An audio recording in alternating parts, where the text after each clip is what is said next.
సాధారణ పైర్ల విషయంలో భూమి ఒక అడుగు లోతు లేదా నాగలి చాలు లోతు వరకు ఉండేటువంటి మట్టిని నేలగా చెప్పుకోవచ్చు. ఈ నేల ద్వారా పంటలకి కావాల్సినటువంటి పోషక పదార్థాలు, నీరు, గాలి అన్నీ లభ్యమవుతాయి. నేల పొరలన్నిట్లోనూ పైభాగంలో ఉండేటువంటి మట్టి బాగా సారవంతమైనది, మొక్కలకి బాగా పోషక పదార్థాలు అందించేటువంటి గుణం కలిగి ఉంటుంది. భూసారాన్ని తెలుసుకోవడానికి రైతాంగం తప్పనిసరిగా వారి వారి నేలల్ని పరీక్ష చేయించుకుంటూ ఉండాలి. కనీసం 3 సంవత్సరాలకు ఒకసారైనా భూసార పరీక్ష చేయించుకొని ఫలితాలు తెలుసుకొని ఆ ఫలితాలను ఆధారంగా చేసుకొని రసాయనిక ఎరువులు కానీ, సూక్ష్మ పోషక పదార్థాలు కానీ, సేంద్రియ ఎరువులు కానీ ఉపయోగించుకున్నట్లయితే రైతాంగానికి మేలు జరుగుతుంది. ఇది ఎందువల్ల అవసరం అంటే, మనం వేసే పంటలు భూసారాన్ని గ్రహిస్తూ మరి పండుతాయి కాబట్టి నేలలు సారాన్ని కోల్పోయి నిస్సారవంతంగా తయారవుతాయి. అలా తయారవకుండా ఉండడం కోసంగా మరి దానికి సరిపడా పోషక పదార్థాలు నేలకు అందించాల్సినటువంటి అవసరం ఉంటుంది. అందువల్లనే భూసార పరీక్ష అనేది చాలా ప్రధానమైనటువంటి అంశంగా భూసార పరీక్షా కేంద్రంలో మరి మట్టి నమూనాలు రైతుల వద్ద నుంచి వచ్చిన వెంటనే ఆ మట్టి నమూనాలని నమోదు చేసుకొనటం, అలాగే నమూనాలని పరీక్ష కోసంగా సిద్ధపరచుకోవటం ప్రథమంగా చేయటం అనేది జరుగుతుంది. మరి పరీక్షల విషయానికి వస్తే భౌతిక పరీక్షలు, రసాయనిక పరీక్షలుగా 2 రకాల పరీక్షలు మరి భూసార పరీక్షా కేంద్రాల్లో జరుగుతూ ఉంటాయి. మరి ఈ భూసార పరీక్ష ఆధారంగా ఎరువుల సిఫార్సు మరియు సాయిల్ హెల్త్ కార్డు రైతులకు అందజేయటం ఇదంతా కూడా జరుగుతుంది. భూసార నిర్ధారణ చేసి రైతు వేయదలిచిన పంటలకు నత్రజని, భాస్వరం, పొటాష్ మరియు సూక్ష్మ పోషక ఎరువుల మోతాదును సూచించటం అనేది జరుగుతుంది. అంతేకాకుండా సమస్యాత్మక భూములైనటువంటి ఆమ్ల భూములు, క్షార భూములు ఉన్న ఎడల వాటిని బాగు చేసుకునేటువంటి విధానం, పాటించవలసినటువంటి యాజమాన్య పద్ధతులు కూడా ఈ భూసార పరీక్షా పత్రం ద్వారా రైతాంగానికి సూచించడం జరుగుతుంది. భూసార ఫలితాల విశ్లేషణ, అవగాహన కల్పించి రైతులకు సరైన మోతాదుల్లో ఎరువులు వినియోగించేట్లు చేయడం, అధిక ఎరువుల వినియోగం వల్ల కలిగేటువంటి అరిష్టాలను, అనర్థాలను రైతులకు తెలియపరచడం వ్యవసాయ శాఖ ప్రధాన ఉద్దేశంగా చెప్పవచ్చు. మట్టి నమూనాలు సేకరించడానికి వేసవి కాలం అత్యంత అనుకూలమైనటువంటి కాలం. కాలంలో పంటల మధ్య ఖాళీగా ఉన్న సమయంలో మట్టి సేకరణ చేయవచ్చు. మట్టి నమూనాలు సేకరించడానికి వేసవి కాలం అత్యంత అనుకూలమైనటువంటి కాలం. అలాగే ఒకవేళ కనుక ముందుగానే పంటలు వేసి ఉన్నట్లయితే పంటల వరుసల మధ్యలో కూడా ఎరువు వేయడానికి ముందుగానే మట్టి నమూనాలు సేకరించవచ్చు.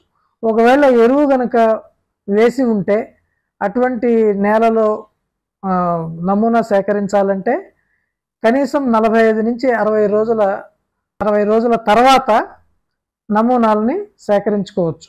నమూనాలు సేకరించడంలో రైతాంగం కొన్ని మెలకువలు పాటించాలి. కంపోస్టు, ఇతర పోషక పదార్థాలు వేసిన నేలల్లో 45 రోజుల నుంచి 60 రోజుల వరకు మట్టి నమూనాలు సేకరించరాదు.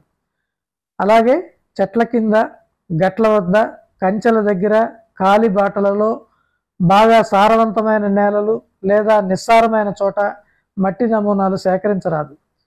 చౌడు భూముల్లో నమూనాలను విడిగా తీయాలి. సాధారణంగా నీరు నిలిచి బురదగా ఉన్న నేల నుండి మట్టి నమూనాలను సేకరించరాదు. అలా తీయవలసి వస్తే నమూనాలను నీడలో బాగా ఆరబెట్టి పరీక్షకి పంపాలి. మట్టి నమూనా సేకరించే విధానం గురించి తెలుసుకోవాలంటే ముందుగా మనం 10-12 చోట్ల మట్టి నమూనా సేకరించడానికి స్థలాలని ఎంపిక చేసుకోవాలి. ఆ నేల పైభాగంలో ఉన్నటువంటి చెత్త చెదారం పూర్తిగా తీసివేయాలి. పార, పలుగు ఉపయోగించి వి ఆకారంలో 6 అంగుళాల లోతులో గుంత తీయాలి. పైనుండి దిగువ వరకు ఒకే మందంలో పలుచని పొర వచ్చే విధంగా మట్టిని తీయాలి. పండ్ల తోటలు వేసేటువంటి పొలాల్లో అయినట్లయితే ఎంపిక చేసిన ప్రదేశంలో 6 అడుగుల గొయ్యి తీసి ప్రతి అడుగుకు పైనుండి కిందకు ఒక మట్టి నమూనా చొప్పున సేకరించి పరీక్షా కేంద్రానికి పంపవలసి ఉంటుంది. మట్టి నమూనా ఈ రకంగా సేకరించిన తర్వాత కొంచెం ఎక్కువ మోతాదులో మట్టి సేకరిస్తారు కాబట్టి దాన్ని చతుర్విభజన పద్ధతి ద్వారా 4 భాగాలుగా విభజించి ఎదురెదురుగా ఉన్నటువంటి మట్టిని తీసివేసి చతుర్విభజన ద్వారా 1/2 కిలో మట్టి వచ్చేటట్లుగా చేసి అటువంటి 1/2 కిలో మట్టి నమూనాని ల్యాబొరేటరీకి పరీక్ష నిమిత్తం పంపించవచ్చు. ఎరువులకు ఉపయోగించేటువంటి గోనె సంచులు కానీ ఇతర గోతాలను కానీ మట్టి నమూనా సేకరణకు ఉపయోగించరాదు. నమూనాతో పాటుగా రైతులు తప్పనిసరిగా వారి యొక్క పేరు, తండ్రి పేరు, సర్వే నెంబరు, వేసినటువంటి పంట, అంతకు ముందు పొలంలో వాడినటువంటి ఎరువుల వివరాలు, వేయబోయేటువంటి పంట మొదలైన వివరాలన్నీ కూడా పూర్తిగా ఇవ్వాల్సి ఉంటుంది. సరైన పద్ధతిలో తగు జాగ్రత్తలతో మట్టి నమూనాలు తీసినట్లయితే దాని నుంచి వచ్చేటువంటి ఫలితాలు రైతాంగానికి ఎంతో మేలు చేస్తాయి. భూసార పరీక్షా కేంద్రంలో పరిశీలించేటువంటి అంశాలని మనం గనక చెప్పుకుంటే ప్రధానంగా ఆ నేల రంగు, మట్టి రంగు స్వభావం ఎట్లా ఉంది, అలాగే ఉదజని సూచిక, లవణ పరిమాణము, సేంద్రియ కర్బనము, నత్రజని, లభ్య భాస్వరము, లభ్య పొటాషు, సమస్యాత్మక నేలలకు వేయవలసినటువంటి జిప్సము, సున్నము పరిమాణాన్ని ప్రధానంగా సూచిస్తారు. రైతులు కోరినట్లయితే కనుక సూక్ష్మ పోషక పదార్థాల విశ్లేషణ, వాటి లోపాలు, తీసుకోవాల్సిన జాగ్రత్తలు, సవరణకు ఏ సూక్ష్మ పోషక పదార్థాలు వినియోగించాలి, ఎంత వినియోగించాలి మొదలైన వివరాలన్నీ కూడా ఈ సాయిల్ హెల్త్ కార్డులో పొందుపరచబడి ఉంటుందన్నమాట. అలాగే నేల రంగు స్వభావం గురించి సాధారణంగా నేలలు నలుపు, ఎరుపు, గోధుమ, బూడిద రంగు మొదలుగా ఉంటాయి. జాగ్రత్తగా పరిశీలిస్తే నేల రంగులు బాగా తెలుస్తాయి.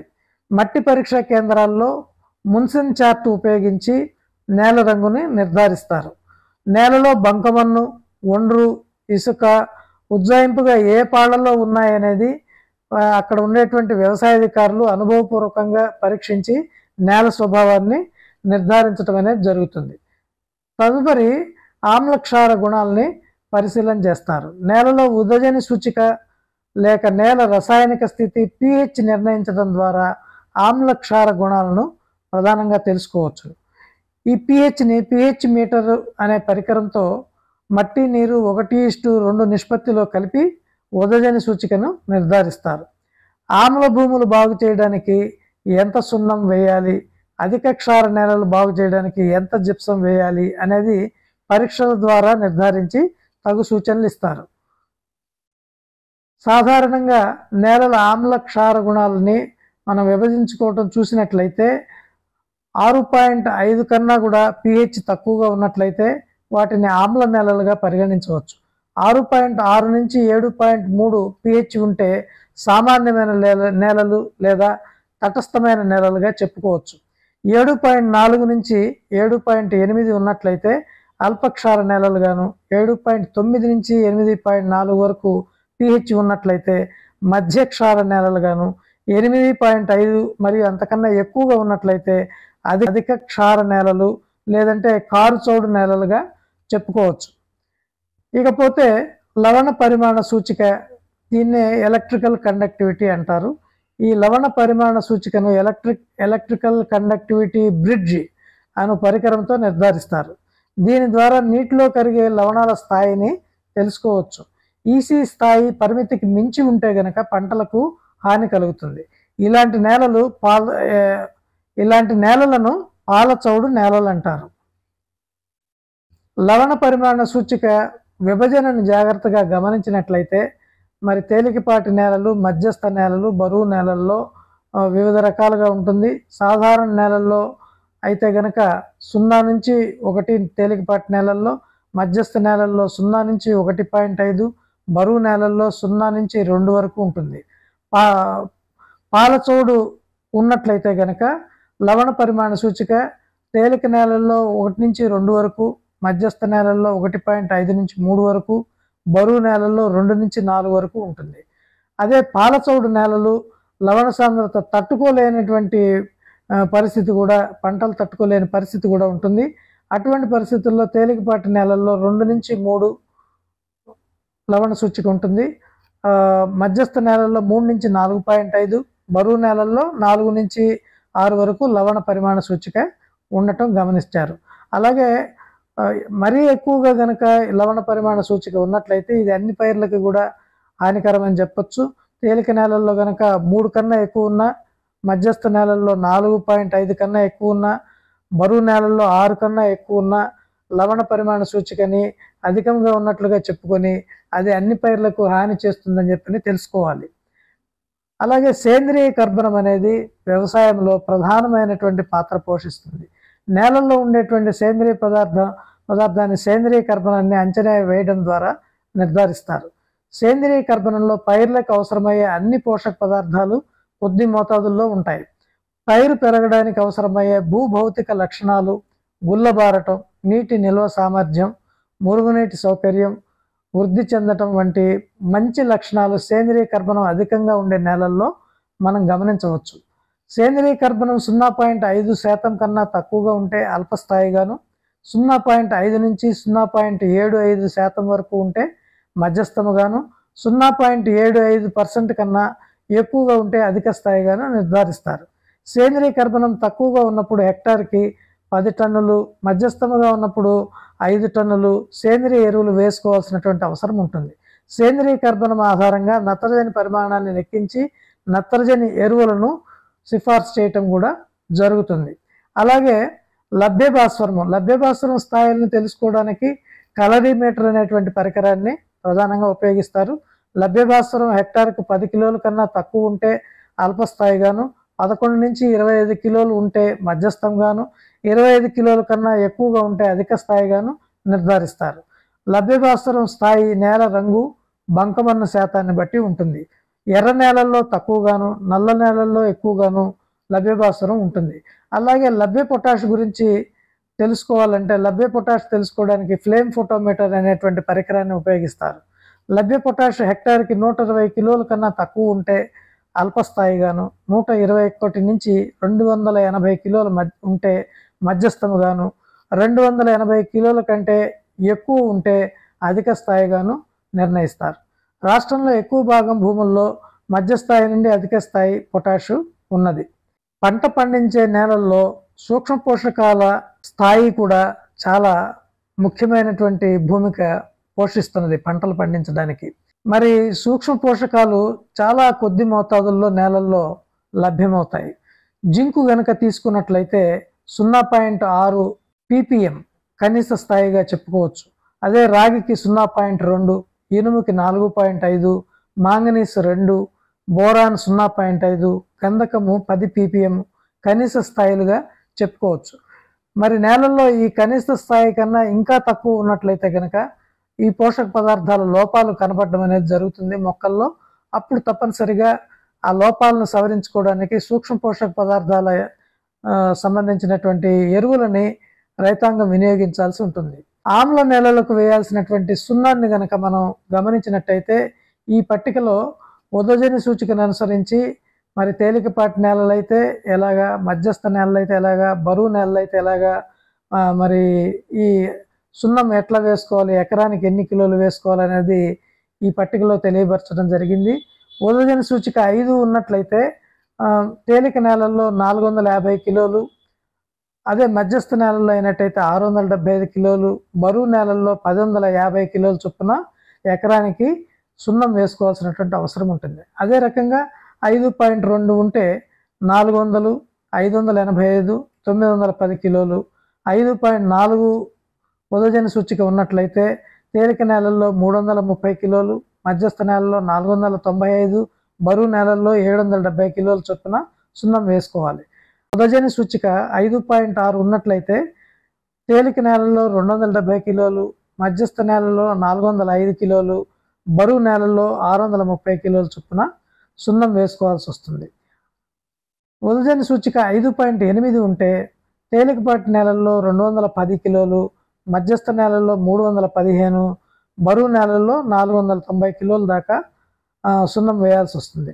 అదే ఉదజని సూచిక 6 ఉన్నట్లయితే లేదా 6.2 ఉన్నా కూడా తేలికపాటి నేలల్లో 90 కిలోలు వేసుకోవాలి, మధ్యస్థ నేలల్లో అయినట్లయితే కనుక 135 కిలోలు వేసుకోవాలి, బరువు నేలల్లో అయితే 210 నుంచి 350 కిలోల దాకా సున్నం వేసుకోవాల్సినటువంటి పని అవసరం ఉంటుంది.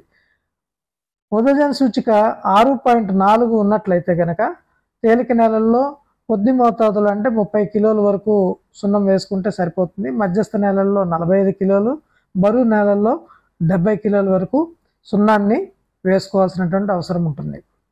చౌడు నేలలకు ఉదజని సూచికని ఆధారంగా చేసుకొని జిప్సంను వేయవలసి ఉంటుందని చెప్పుకున్నాం కదా. మరి ఎంత జిప్సం వేయాలనేది ఈ పట్టిక ద్వారా మనం తెలుసుకోవచ్చు.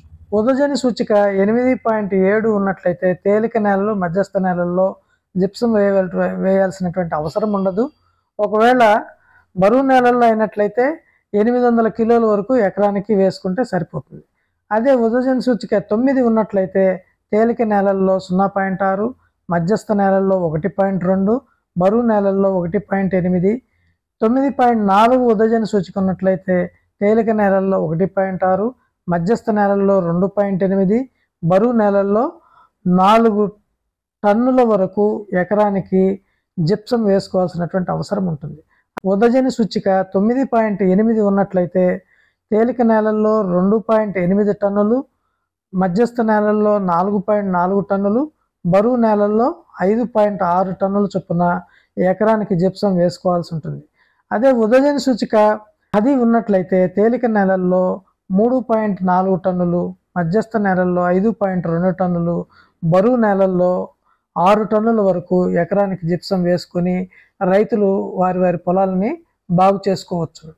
భూసార పరీక్షా పత్రాన్ని మనం జాగ్రత్తగా పరిశీలించినట్లయితే దాంట్లో రైతు వివరాలన్నీ కూడా మొదటగా నమోదు చేయటం జరుగుతుంది.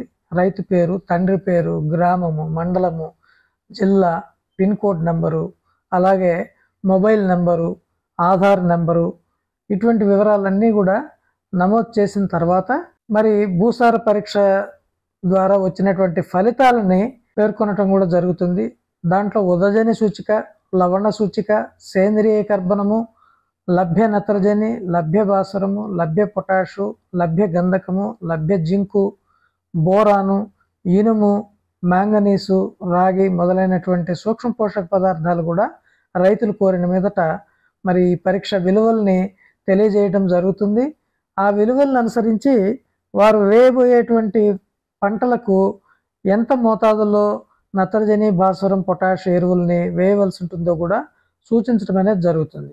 అలాగే మరి ఒకవేళ సమస్యాత్మక భూములు అయినట్లయితే మరి ఎంత మేరకు సున్నము, జిప్సము లాంటివి భూముల్లో వేసుకోవాలో కూడా ప్రధానంగా సూచించడం జరుగుతుంది. అట్లాగే మైక్రోన్యూట్రియంట్స్, సూక్ష్మ పోషక ధాతు లోపాలు కూడా కనపడినట్లయితే ఎంత మేరకు జింకు, గంధకము, పొటాషియము, బోరాను, ఇనుము, మ్యాంగనీసు, రాగి మొదలైన పోషక పదార్థాలు పంటను బట్టి ఎంత మోతాదులో వేసుకోవాలో కూడా ఈ భూసార పరిరక్షణ పథకం ద్వారా ఈ భూసార పత్రం సాయిల్ హెల్త్ కార్డులో రైతాంగానికి అందజేయటం జరుగుతుంది.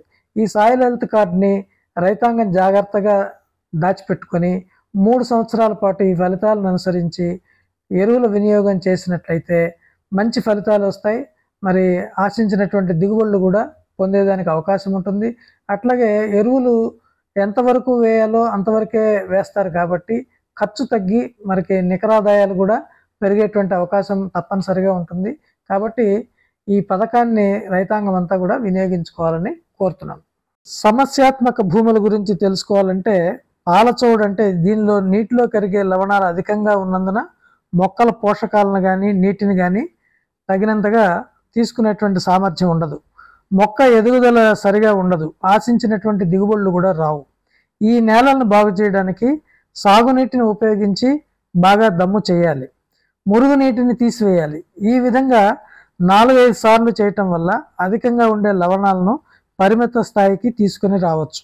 నేల సహజమైనటువంటి ఆరోగ్య స్థితికి వస్తుంది.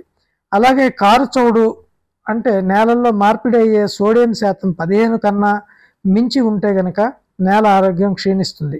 నేలకు ప్రతికూల లక్షణాలు ఉంటాయి. సాగుకు అనుకూలంగా ఉండదు. రోజుల తరబడి నీరు ఇంకదు.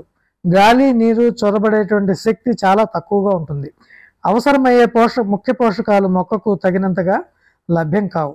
తక్కువ మోతాదులో అవసరమయ్యే పోషకాలు అధికంగా అందుబాటులోకి వచ్చి హాని కలిగిస్తాయి.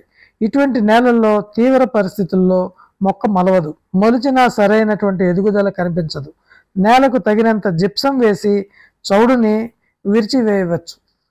అలాగే ఉప్పు చౌడు ఈ నేలల్లో నీటిలో కరిగే లవణాలు అధికంగా ఉంటాయి. వాటితో పాటు మార్పిడి చెందే సోడియం శాతం 15% కన్నా ఎక్కువగా ఉంటుంది. ఈ 2 సమస్యల వల్ల నేల ఆరోగ్యం క్షీణిస్తుంది.